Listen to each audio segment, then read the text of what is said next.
Welcome, everybody, to this week's podcast episode for the Financial Freedom Podcast. I'm your host, Dr. Christopher Liu. And as you know, we talk about 4 different types of freedom: time, financial, location, health freedom. And in that light, I'm always in the interviewing entrepreneurs, business owners, doing things on the cutting edge, sharing with you those insights and conversation. So today's podcast is going to be all about freedom and movement and business. So we have Michael Hughes, founder and CEO of Gymnazo, and he's going to talk to us about movement and movement, the body, and business. So Michael, welcome. Thanks, Chris. Appreciate it. Tell us more about how you got started, your company, your business, and we'll go from there. Yeah, absolutely. So ever since the 7th grade, I knew I wanted to be a physical therapist. I didn't know that it was physical therapy. I knew I wanted to help people move better. And through bodybuilding back in the 7th grade, I realized that, you could really affect yourself, through movement, through the expression of just working out. Bodybuilding was just the only thing I knew. That's the only thing. I was fitness pretty much back in the early 90s in a sense, right? And all the gyms were set up that same way, like to make yourself look better, not necessarily perform better. So I wanted to pursue that career. So to me, I thought about what's the profession that knows the most amount about movement. And to me, my understanding was that it was a physical therapist. So I pursued it as far as I possibly could. Well, when I started to realize that I don't really learn as well in straight line rows of desks, sitting to lectures and answering multiple choice questions to pass tests, I was like, well, wait a minute. Is this what I want to do? And the answer was still yes, but I had to find a different way of going about it. Long story short, it's because they're not going to accept my 3.3 GPA in a doctorate of physical therapy class. I needed more than that. So I was considering myself relatively intelligent, but I didn't really get the feedback of that from schools. And I always knew that I would own my own business. And it wasn't because I knew entrepreneur. Every single male figure in my family that I looked up to owned their own business. My grandfathers did, all my uncles did, my dad did. So therefore, that's what you do. You just own your own business.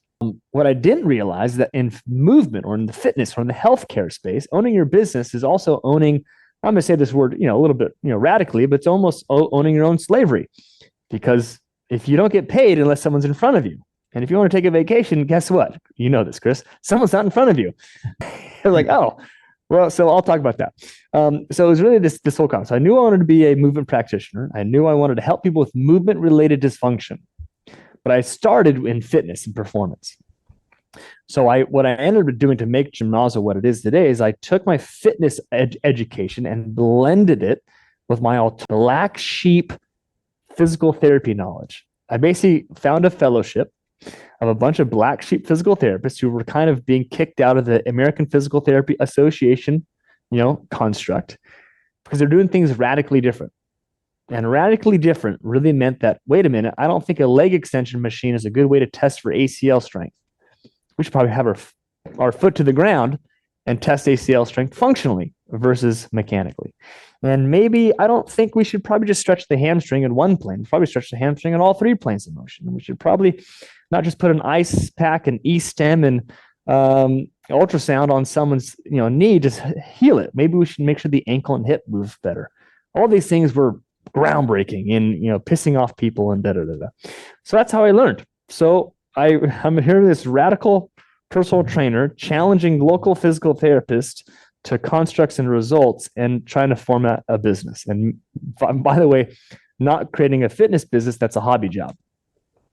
So I got to solve a lot of problems. And so hence here we are today. Have I solved them all? No. But do I have a good grasp on how to solve a lot of them? Well, yes. That's my story. Yeah, it's an interesting backstory and very inspiring. The question is, what, as an entrepreneur, we're always on the cutting edge. We're always ahead of trends. And what sort of things did you have to deal with from the establishment and, moving into, these new types of concepts and making a business out of it? Yeah. So, everyone knows fitness. So starting from that standpoint, it's pretty easy. But unfortunately, in my perspective, fitness is being commoditized. It's the race for the bottom. It's the race for the cheapest. And you look at all of the the competition coming in the space right now is the Orange Theories, the F45s, even the CrossFit, right? Even that, So basically, what that is, it's dumbing down. I don't mean this in a negative way to those practitioners out there, but it's dumbing down the miraculous capacity of the human body in movement.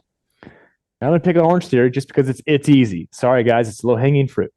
Running on a treadmill and rowing on a rower for 2/3 of every workout, I'm not going to call that fitness. I'm just not.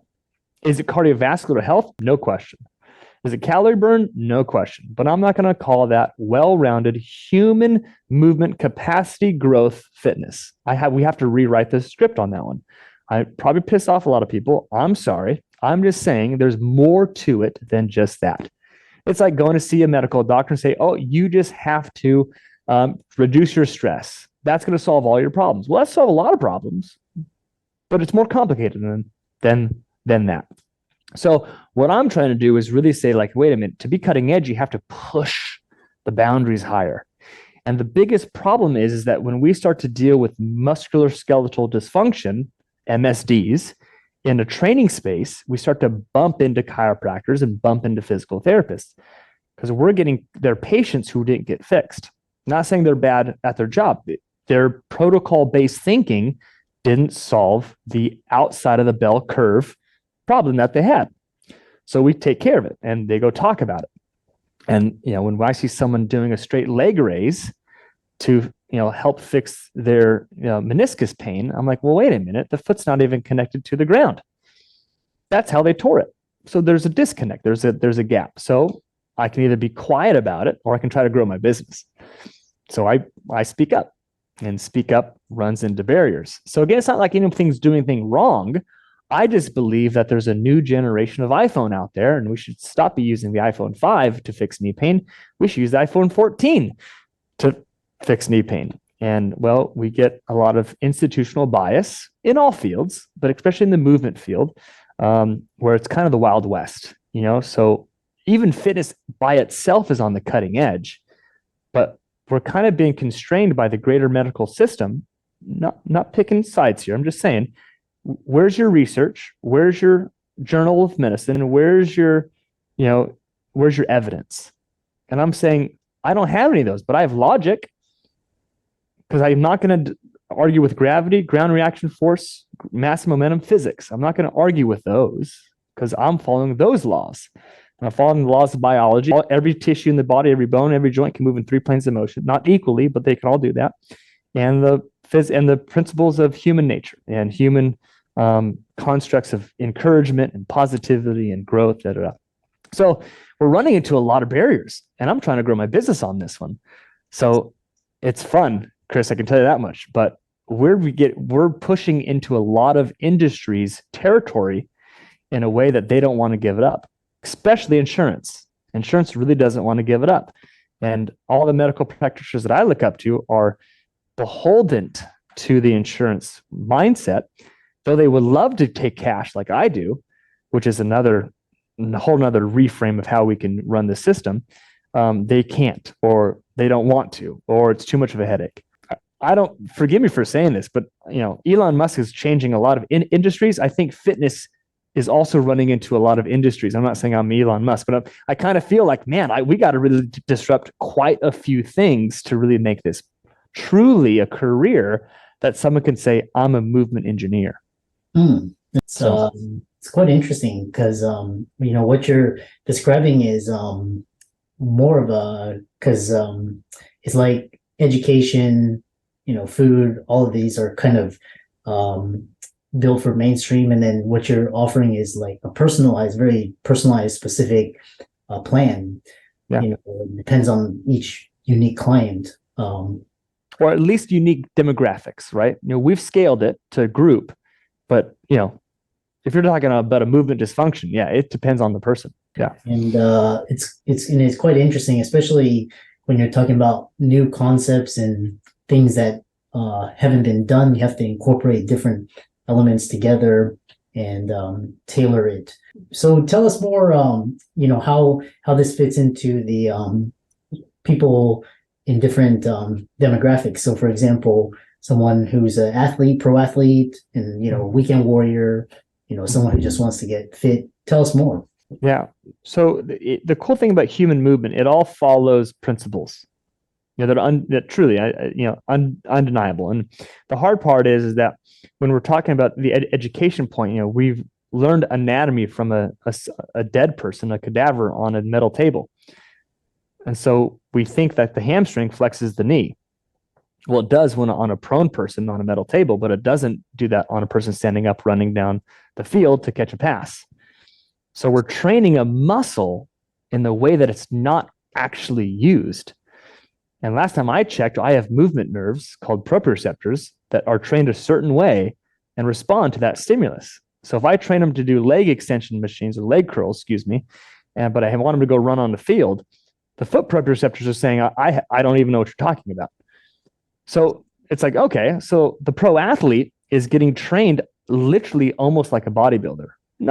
There's been changes. I'm making a general statement, but you would think that the pro athletes are getting the finest tuned, most educated trainer. They're not.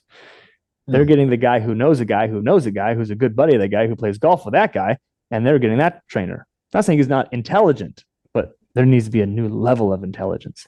Mm-hmm. So if we can get a trainer who can break down movement, reverse engineer movement, it's really what I'm saying, and they can really fine tune, and there shouldn't be a statistic in the NFL of how many hamstrings tears people have in the preseason.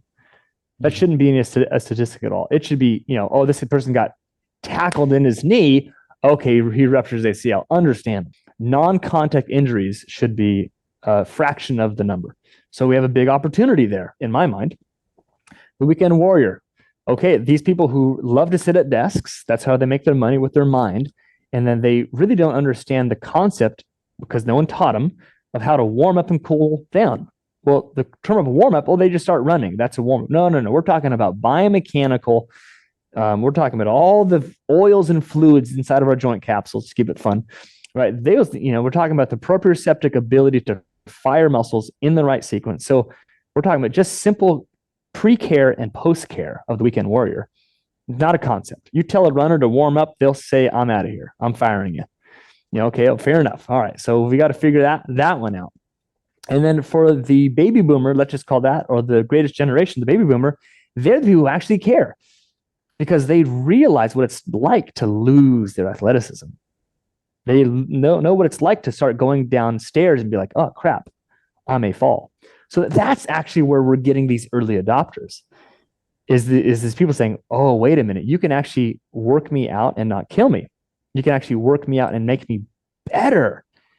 Right, actually putting movement life back into their process, where only a trainer before would work them out, make them feel make them feel worn, and then they get even less motion over time. So we're getting our angel investors, to be quite frank with you, in our baby boomer generation, and that's what's actually supported our entire business growth. So we build programs for demographics. So in our facilities, literally on this side of the screen, we got a program just for baby boomers, group training, 18 people to one coach. We dial that in. Baby boomer, the weekend warrior group, and then we don't have professional athletes in a small town that we're at, but we call those people who want to be professional athletes in that group. And so there's 3 different programs, 3 different coaches, but all based upon the fundamental truths of human movement, and that our body needs stability and mobility at the same time, not at individual times. Interesting. Yeah. It's interesting because, a lot of, fitness and, athletes and recreational athletes, they're always on the cutting edge. They're trying new things with their nutrition and rehab, and, some of them do like the cold therapy. Yeah. Wim Hof. Yeah. You're about to say that. Mm-hmm. Fascinating. I really like this idea, this approach, how you, have to kind of break through barriers and kind of change concepts. So how can people follow you, visit your website, check out your company and contact you? Yeah, I appreciate that. So Gymnazo EDU is how we train trainers. So if you're a trainer and what I said was interesting or provoking to you, go to Gymnazo EDU or Gymnazo on YouTube, where we make these little videos and kind of talk about this kind of stuff. If you're a client and you want to move better and you don't live in Central Coast California, don't worry about it. We got virtual training That's phenomenal. It's phenomenal. So you can go to gymnazo.com and make that happen. What we're really looking to do is to provide that coach, that trainer who says, I want to make a career out of this and not make it a hobby job. Because I look at it from a triangle, right? On a triangle, you have passion. I love my job. It's a passionate job. And most of us in the healthcare practitioner, that's an easy one. We wouldn't even gone there. Dealing with people is not what people like to do. So we got that one set. But then we need time freedom. And that's really hard in our career, very hard. So you have to train more people in 1 hour. Okay, that's doable. But then where does quality? But then here's the part what I love about your podcast, financial freedom. How do we get all three of that triangle points hit in this field without essentially treating people like they're a commodity? How do we give them quality and results and our personal time? And that's what we're here to figure out. That there should be a healthcare practitioner who doesn't have a PhD or MD that can do preventable care and have financial freedom and time and keep that passion. And I believe it's possible. Yeah, and well said. And for all the audience out there listening, Michael's resources will be in the links and show notes. Be sure to check out his website. And fascinating discussion. Thanks so much for coming onto the podcast. No, thanks for having me. Appreciate it, Chris.